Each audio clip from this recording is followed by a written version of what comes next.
Today I will discuss about the mode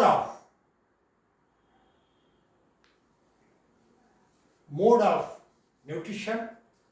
So first of all, autotrophic nutrition. Autotrophic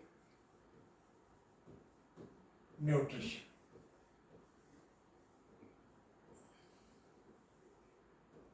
Autotrophic nutrition. Autotrophic nutrition takes place in plants because they have chlorophyll. The chlorophyllous tissue, they manufacture their food material with the help of chlorophyll, sunlight, carbon dioxide and H2O.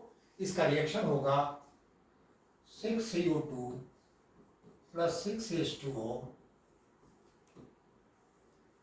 chlorophyll, sunlight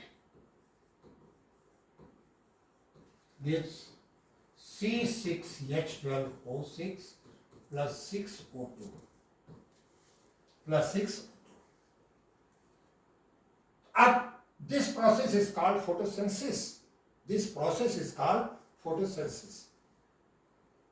Then matter arises. What is photosynthesis?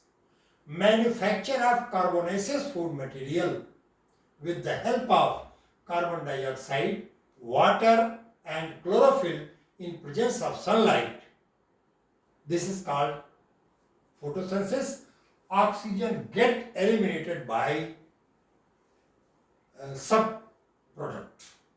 इसको उत्पाद के रूप में मानते हैं कि photosynthesis में oxygen जो है ये बाहर निकलती है.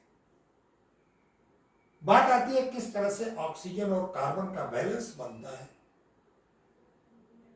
रेस्पिरेशन में जितने भी एनिमल्स हैं वो एलिमिनेट करते हैं कार्बन डाइऑक्साइड, लेकिन प्लांट्स जो हैं ये कार्बन डाइऑक्साइड को ले करके ये फोटोसिंथेसिस की क्रिया करते हैं. और जब ये फोटोसिंथेसिस की क्रिया करेंगे उस समय और ऑक्सीजन को छोड़ते हैं तो नेचर में, प्रकृति में ऑक्सीजन और कार्बन डाइऑक्साइड का बैलेंस बन जाता है.